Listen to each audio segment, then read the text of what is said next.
todos, eu sou o Clóvis Magoga do canal Educática. Nesse canal a gente só publica o que nós fazemos, sabemos fazer ou estamos a fazer. Aqui é a nossa CNC gravadora laser. Aqui eu tenho um módulo laser de 5 watts.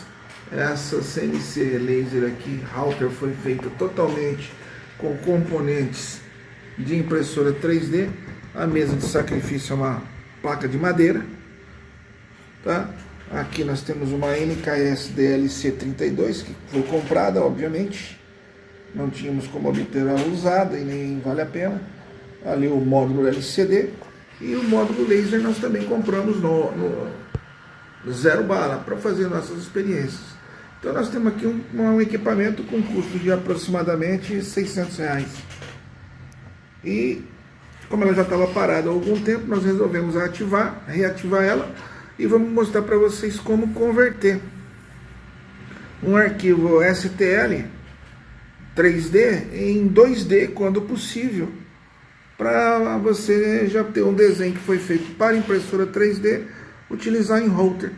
E aqui o caso, nesse caso é vou mostrar aqui para vocês um pequeno defeito que ocorreu na montagem, na hora de fazer a gravação, porque o cabo, como ele aproveitava, ele enroscou e causou uma perca de passo aqui, Mas, como ela é um protótipo que está sendo refinada, não tem problema nenhum.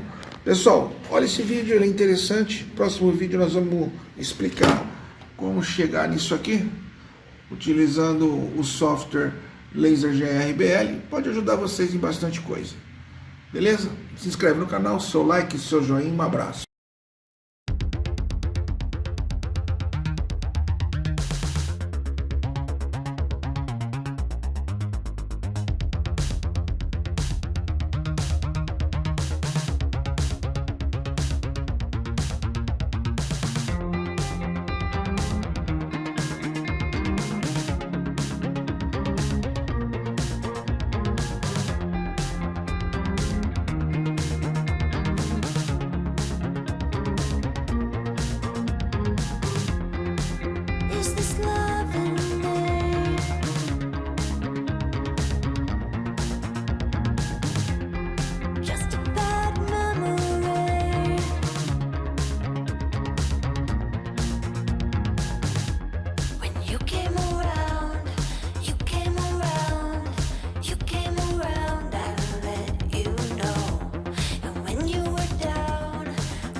Just a